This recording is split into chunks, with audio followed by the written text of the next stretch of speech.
homeworks if they did or not in this drafting phase. So let us move on. Tartarus having the first pick. This is gonna be a best of three series between Team Tartarus and Team Peak that we have right now. Yep, absolutely. And we're gonna proceed with Tartarus first pick, just like you mentioned. And I'm really curious to see because last time in the previous patch notes, because Tartarus, the last time we saw into them was during White Feathers Arcadia. They were at the top dogs basically, and in that tournament they were able to, like, their draft was, I would say, a little bit predictable for me at least. Okay, so if they're still remaining that way, it's going to be hard because patch notes have changed. We have a different kind of a meta right now. Assassin isn't actually the best thing that you can go for, and hey, we're actually looking at a substitute today. It's Taser. It's going to be interesting. Oh, okay. What is he going to play though? We do have Kimmy, the room is there, the EXP. jungle is there. Oh, EXP. okay. Taser As likes much as I EXP and room, yeah. remember, yeah, as much as I remember, isn't he the manager for Team Tartarus? Yep, manager slash also substitute when he needs to be, Yeah. right? I mean, that's a dream, like, yeah, he's just really well prepared just in case his team needs him. So yeah, really good. But let's see. Taser, I know he's a good manager as well as a good player, but of course that 5-man synergy, it's a little hard to get it if you're not regularly screaming, because I definitely believe they scream most with their 27, right? So yeah, let's just see how it figures out while our host Zio is going to be on the background. I still see you. I still see you, Zio. Don't worry. Hello there. but yeah. On the other hand, though, let's see the lineup for Peak to Plummet. Okay, we have Lemonade, check, Savage Warrior present, Skyzen present, but we have Charin. I think he wasn't Yeah. in the last time, but this time he's here actually. I'm interested in Charin and the respect to Skies and immediately banning out his Moskov. That's pretty intense. I agree.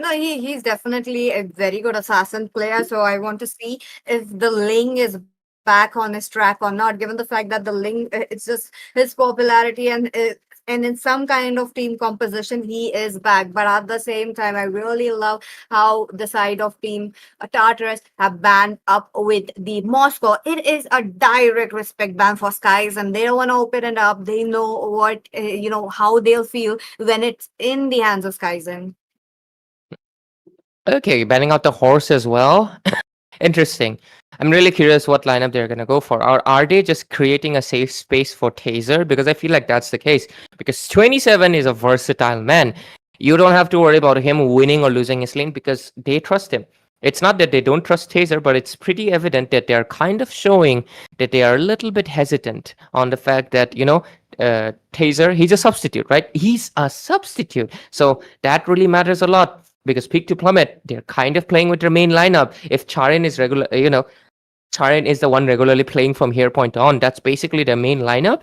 I'm really curious to see, but at the same time, we do have the 4 powerhouses. We have Kimmy, we have Joseph, Eden, and of course, India's gold standard at this point right now, it's Kyle, because of course, Radium is not into the scene, so there's actually no one that can contest him. But hey, yesterday we did have the podcast, and I'm looking forward to when Brendan can face him. But until then, immediately lock on into the, obviously, Look at it. Luka. Interesting. I mean, understandable, Tartarus, as you already mentioned, how the assassin plays are just, quite on the second step. So it's just best better to pick up something like this. The Katurkats are yet up for a grabs. I don't think that they might be prioritizing it, given on the fact My that wife is Peak to open. Plummet. Yep, she is.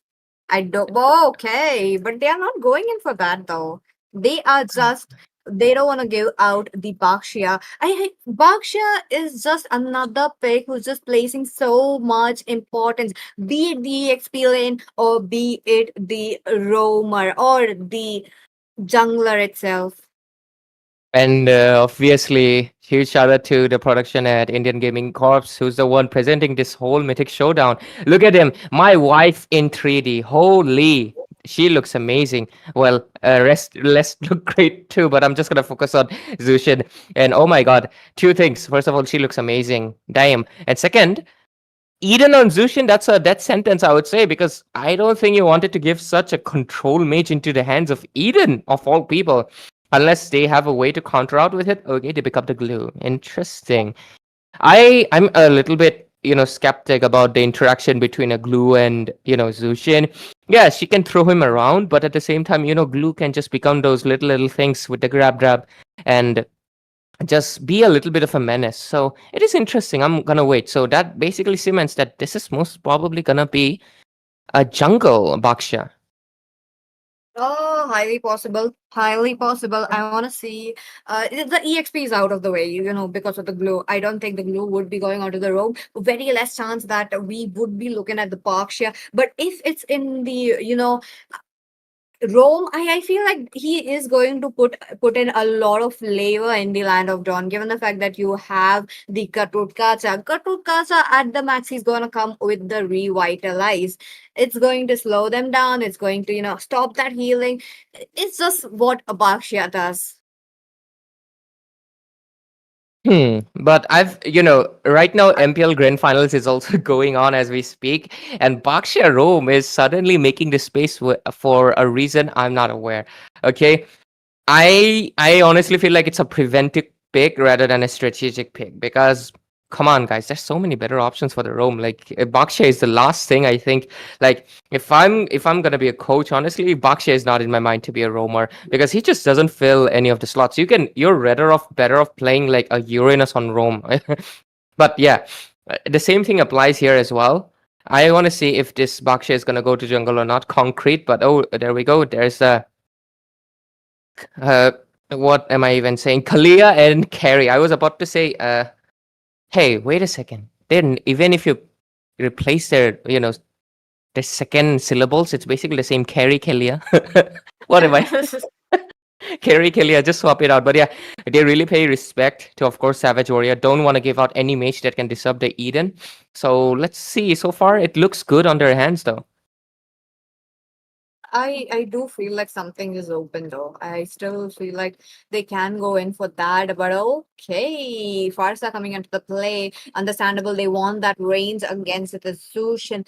It's kind of easy to overwhelm a Zushin with this Farsa pick. Yes. Pop the feather airstrike is just she's just gonna scatter. She just have to find in refuge no matter what.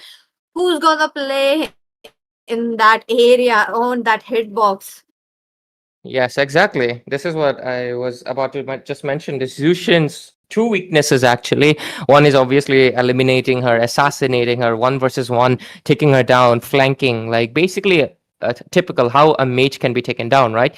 But the second thing is overwhelming her. And Farsa is really good at it. If you can zone out the Zushin, it just really makes things easier. Oh, Claude is looking good on 3D as well. But there we go. The chip comes in. So I'm really Chip raid. curious. Yeah, the chip. That basically I means mhm, I you. was anticipating a pick though. I know Team Tartarus, they are one of the teams who are very quick with the metas and all. They are very quick with Mhm. the macros, and I really like how they have capitalized this chip. Again, this is why the Bluey band is there. This is kind of a hint that they are going to pick a chip. Mhm. You know, picking up the Carmilla at the end. So that Force fed. cements the fact, yeah, that cements the fact that Baksha is gonna go for the jungle. Really amazing. Lemonade on that Granger, basically gonna go for that snowball overall. On the other hand, though, sorry, the Claude pick, I actually love it because Claude Demon Hunter Sword can melt the tanks. He has Yes. flanking abilities with the BMI, and he can also win out the lanes due to his fast mobility. Great, like the issue with Granger leaning against Granger is the fact that you get shot because when it's shooting out the Rhapsody, you get shot. But right now, since the Claude is so mobile, I feel like it's a really, really good pick. And it's been a while since I've seen Kyle onto the action, so I'm really, really looking forward. But overall, the draft looks great from both ends. I do have high hopes. This is just game number one, and it already looks solid. And I'm just gonna be focusing on my wife until then. Bro, I really like how everything is just, so 3D, so lively. Just, it's out of the life, and I really like that. But we'll soon dive into the Land of Dawn. You guys get braced for this, get braced up for this match. It is Tartarus versus Team Peak to Plummet. Two of these teams, major powerhouse. Here we go into the Land of Dawn. Absolutely peachy, and we gotta pump up the energy up because it's Tartarus in the house today after such a long while. They're back into the tournament scene, and of course, because it's a major one, they only play the big ones, all right? But yep, there we Yeah. go. Peak to Plummet is back again into the action as well. Two teams into the Mythic leaderboards. Let's see how they perform against each other after such a long while. If they're doing regular scrims, I think they would be aware. But if they haven't with each other, it's going to be a little bit of a stranger danger. Let's see how it goes. Taser with that Gatot Kacha. He really loves it. He might be contending with Sojin. But overall, 0-0. No first blood just yet. Zushin just going to be poking it out.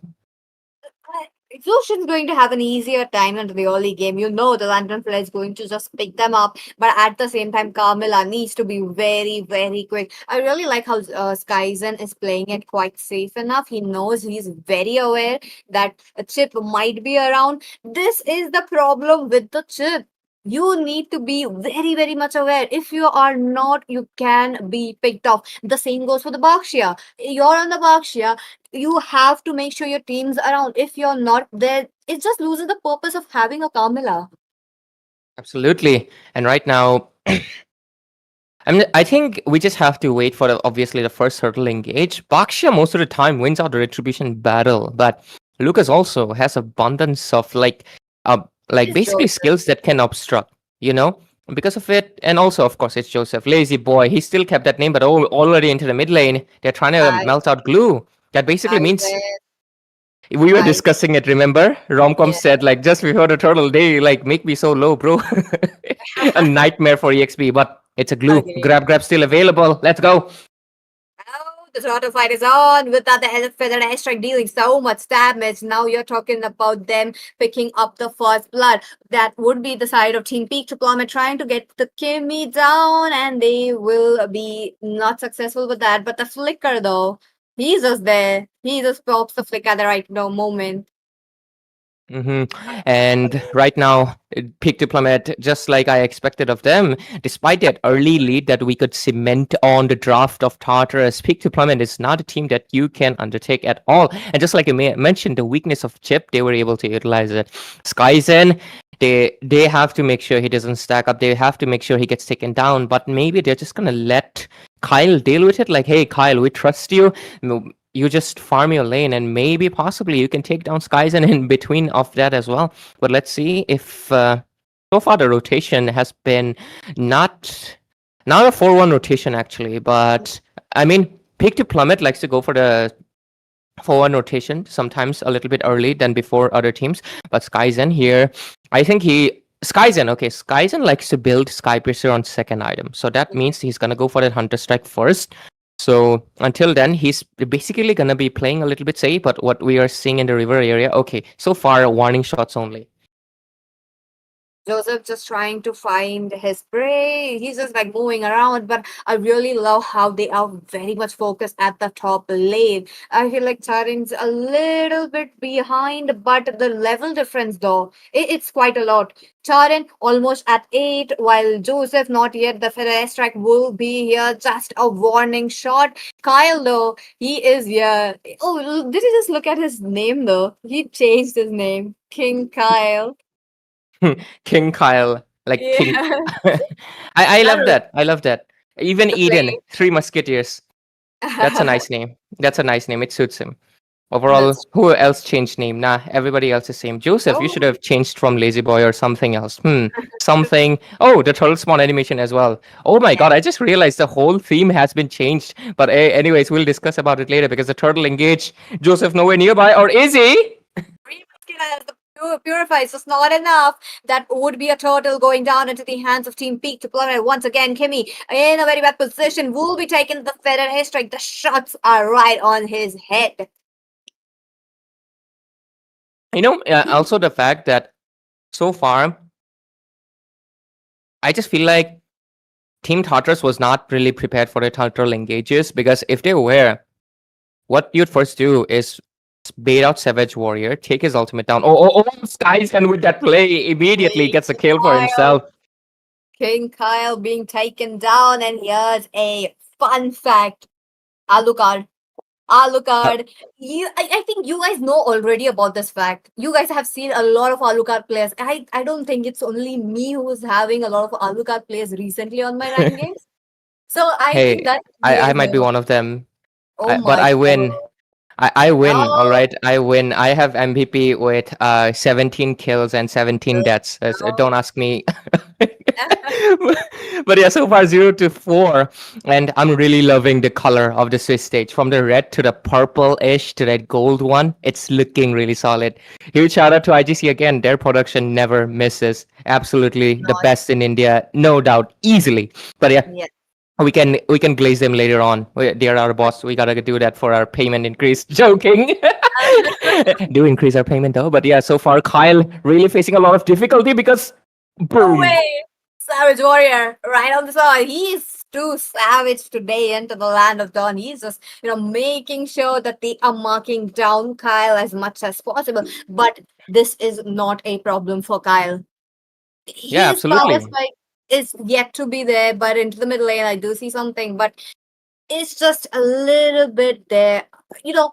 Taser though, on that Gacha, I don't think his presence have been up very much, but he's just waiting for the window of opportunity. But here we are with another turtle. Look Oh, at the that. chip. Tarin picks it up once again. Chip with a shotgun will be Oh, taking down. The Colonel are doing a god's work, but at the same time they are moving in for more. They want some more. Lucas with the Unleash the Beast. AOG dropping in. That's connects to one. Doesn't matter. It's on the back line. It's on the glow. And you're talking about how Tartarus does wants to accept this fight anymore. yeah, they're kind of in a little bit of a hard place right now. 0-6. Tartarus is looking like not in a form, and it's honestly, I'm not blaming Taser, but of course, lineup switches, they really hurt you because synergy as well as experience and everything, it counts down. Maybe Taser is just not able to provide that much of aggressiveness that 27 is able to, but at the same time, it's Tartarus we're talking about. 8-12 minutes. Those are the times that we need to look out for Tartarus to make their place. They like to do that a lot, but at the same time, there's the issue. Peak to Plummet has a Granger.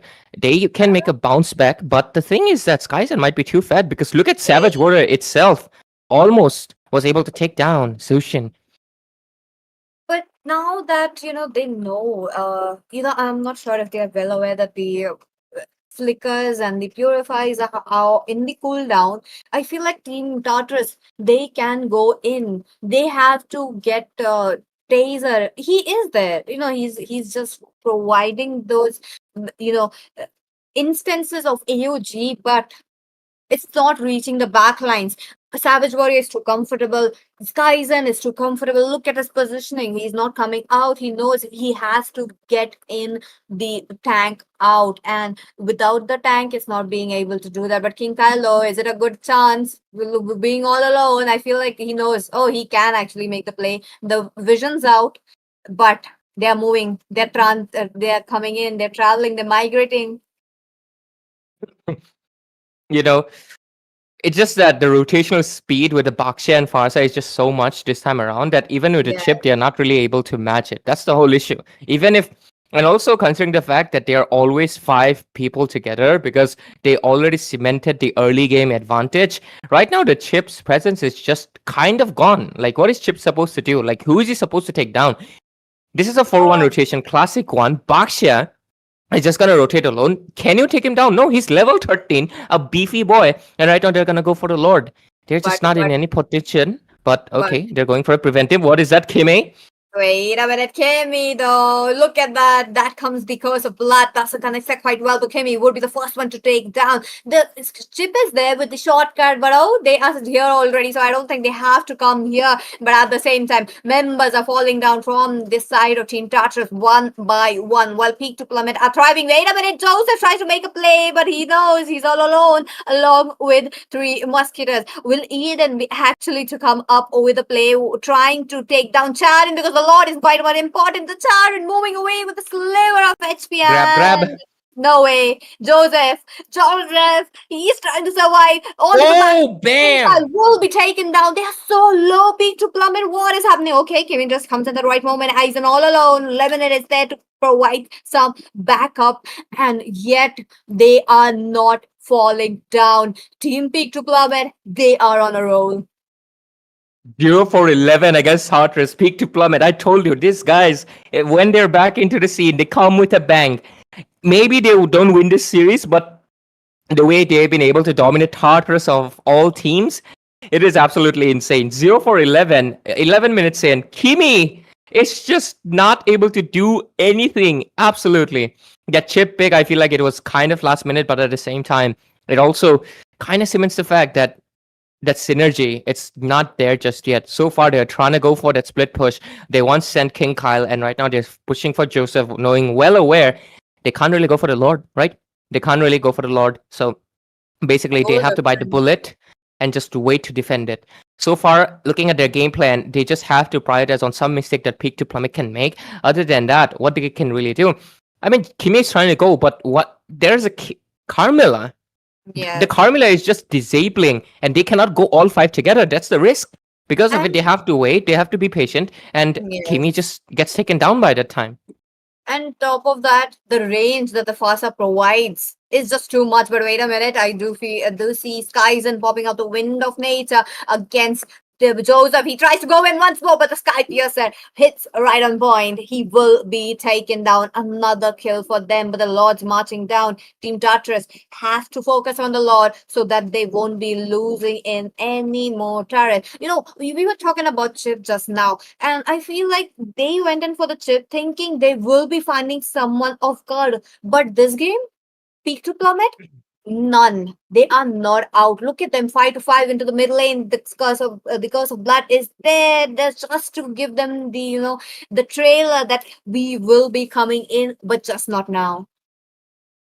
They were able to do a successful defense, but at the score of 0 to 13, with around 6K gold climbing the 7 into the hands of Peak to Plummet right now. They already got the Lord. Majority of the turrets are down. No longer tier 2s are standing. Oh, a fun fact. Did you know Lela starts off slow, but the donors are smart her late game. You gotta remember that, and hopefully nobody picks up a Lela though, because it's gonna be risky. But finally, a play from Tartarus top lane.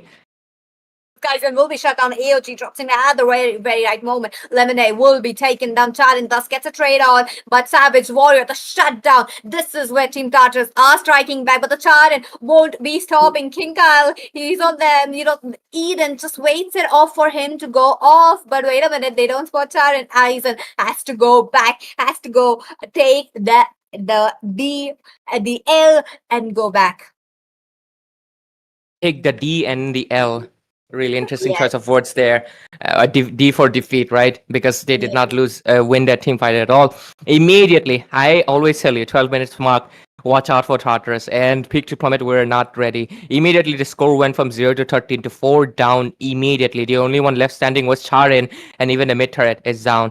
It's pretty clear Tartarus is slowly making their bounce back, as they're already well prepared to really make the comeback on this game number 1, because they took down Skyzen, got hefty amount of bounty from him. He was 605, right now he's 615. That is a lot of bounty that was lost out. And looking at the goal, it's actually 6,000 gold lead down to 1.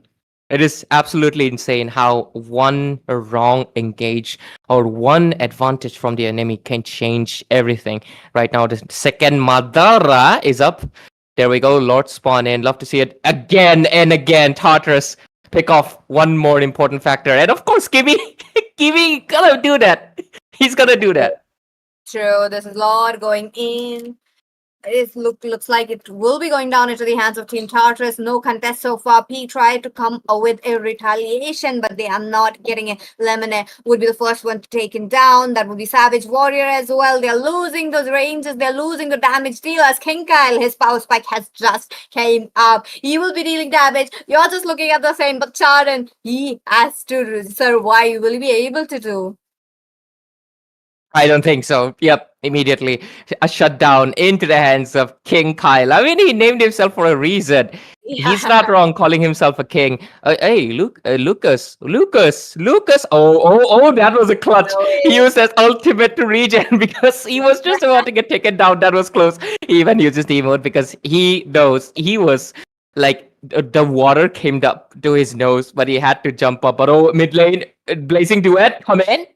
Chip is there, but Lemonade, King Kyle with the blazing duet tries to take them down, but the turrets are just falling down. Here Team Peak to Plummet are losing the control. They are not able to get the same control they had there in the map. Just see the difference between the two lords. First lord, it was into the peak of plummet. Only tier 2s have been gone. One of the tier 2s still standing up, but when it started with the lord, they just swept up the whole lane. They were not focused on getting those early game because they knew they can capitalize the late, and they are doing the same. They gave space to King Kyle to actually farm up, and I think that's going to be a problem. Skyzen as well, they are just shutting him down quite quickly. Absolutely. And right now, as the game progresses into that 17 to 18 minute mark, that basically cements the fact that Tartarus's lead is back. They are bouncing and they are clapping back, but that's the thing about Tartarus, and that's the thing about Peak to Plummet. They are looking for a way to retaliate, and Charin might be the next target, but Carmilla is aware, and so is Skyzen. They're trying to make sure none of their members are left alone, but Lemonade is going back. That basically means Charin can be taken down. Let's see which target does Tartarus want to capitalize on, but all of the members look like it's gonna be the glue. Aizen, he moves back, he does have the flicker, but a lot of times I have seen Savage Warrior being picked out right before the team fight could start. That is a problem because he was the one who could provide that control there. He was the one who was just, scattering the side of Team Tartarus. But when he's taken off, this is where Team Tartarus are picking up the advantage. This is where they are coming in. Look at that. They have the control over their place. Not own place, but their own place. Team Peak to Plummet. Okay, here we go. Shortcut coming in, but King Cal not just, committing it to as of now. Do you think this is a early shortcut coming in, given the fact that Team Peak to Plummet have a very good chance to actually contest? But wait a minute, Savage Warrior will be taken down. Unstoppable picked up by Joseph. That is a total damage onto the side of Team Peak to Plummet. King Kyle just got his rose gold, so immediate burst from the far side as well as Skyzen is not gonna be there. So that basically means that so far Kyle is just gonna be in a really good spot, and what a complete turnaround from 0-13 to a 9-16, and actually the Lord and the goal advantage is standing at Tartarus right now. And that just cements the fact why Tartarus is considered a top team. You might have the early game, but the bounce back was so quick that I don't think Peak to Plummet was even prepared. And I think there's another bounce back coming immediately on to Carmilla. Winter Crown? He's there with the Curse of Blood, but that will be dispersed. I really like how they connected with the shortcut as well, but they have spent quite a few resources. They have to wait it out. I really like how Charan has picked up a immortality so that he can frontline easily with the Lord marching in, going to go in with a big whoosh. And Charan now trying to go back. Taser makes the AOG play, but he is too alone. No backup for his side. But wait a minute, King Kyle, he's kind of low and they are not committing. Interesting enough, I really thought that Tartarus would be committing despite the fact that Joseph got taken down for a simple fact. Skyzen doesn't have the flicker. And also, a few more spells were not in the inventory for Peak to Plummet. But looks like they want to go for the safer approach. They did get the inhibitor turret, so I feel like going for the safer approach was so much better than going in a little bit blindly aggressive. But Tartarus, they sometimes like to do that play because it kind of catches the opponents off guard. Because, just like many people, viewers would be thinking, Peak to Plummet thinks the same. They are not going to commit, They think Tartarus will not come. And that's when Tartarus actually engages. But this time around, Tartarus is actually playing a very disciplined game. And it's actually really good that they're paying respect to Peak to Plummet because they are well aware that there could be a danger. One Lantern Flare, Crimson Beacon baited out, but that basically means that both of these teams don't have the mid laner utilities right now, and they can go for a 4v4 immediately. But at the same time, maybe waiting in for the Lord that's going to be coming in for 50 seconds would be the best possible window. So far, the match is that intense pace where every second counts. But Joseph! Taran, he marks down, but the Winter Crown blade will be there. Will he be able to escape? No, Taser jumps in with the taunt, and he thus gets it at the right moment. Targeting the Farsa is just a way to go.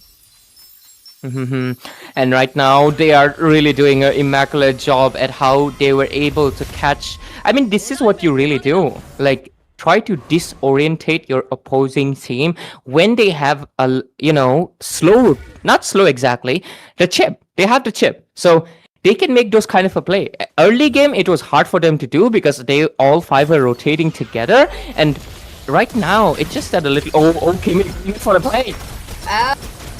The fight has broken off. Look at that. There's a lot of ultimates coming in. But, three musketeers at the back lanes. He knows who's to pick it up. Savage Warrior as well as Aizen once again will be taken down. Joseph, though, he's dealing damage. He knows Immortality will be helping Taran. But that he sleeves with the sliver of HP. They got Aizen. They got the glow quite a lot of, advantage. But Savage Warrior, though, why did he jump in once more when the tank is not there? When the tank is not in the front lane. But once again, King Kyle with the solo Lord. He is the Lord. He can do it.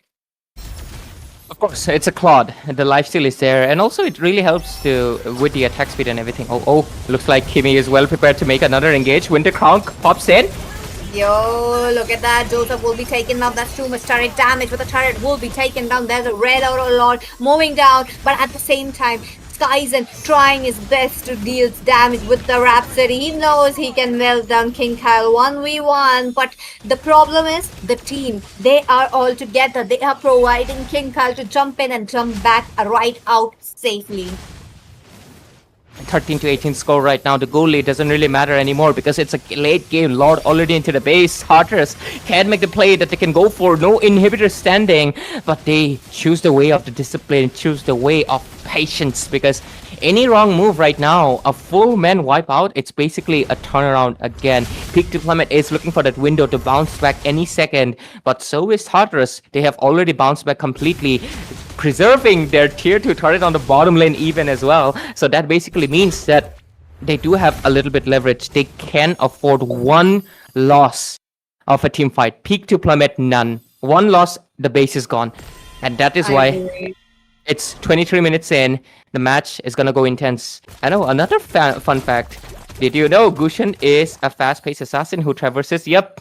I think almost all of the Northeast knows about Gushen. With the amount of Gushen mains, it is insane that we have in Northeast. But yeah, 13-18 right now, and no lanes left for Peak to Plummet. I think this is just an intense wait. We just have to wait. What's gonna happen? You know, Ray, I really like how Tartarus was not worried about the early game. Just a week ago, just few days ago as well. The gameplay was just, trying to take the snowball from the early game, carried over to the mid, carried over to the late, and have that tempo, have that in your hands. But it has changed completely. You're not looking at teams trying to take down the early game. It's okay if they lose the turtle. It's okay if they lose the Lord, but they know how to bounce back, which is a major thing. But at the same time, Sharon tries to jump in. I don't think he will be making a play out of it, given the fact that the Lord is up. Absolutely. And Lord I think it's 100% into the hands of Tartarus, but this game has went very late. But to be fair, Tartarus is the one who extended the game to have their advantage. Right now, they are aware that the Lord is being taken down. And immediately once the Lord is taken, Kimi will go for the engage. Look at it. I think the teleportation is coming any second. Grab Gab is there. But he's kind of low though. Look at that, trying to go in. Shotgun coming in along with the AOG right onto the Granger. Granger loses the immortality, but the members are there to shut him down. Kimi himself will be taken down, trying to take down the Skyzen, but at the same time, Glue though, he's looking quite low. He does get the taunt coming in from Taser, but wait a minute, Joseph with the map presence, he's already there with the minions. He loses the immortality, he gets stunned up by the Carmilla and will be going down. They have to regen in just few seconds. The Lord marching down, 42,000 HP just there. There's the Faraday strike coming in, while Taser looking quite, just 1/4 of his HP taunts on the Carmilla and Eden.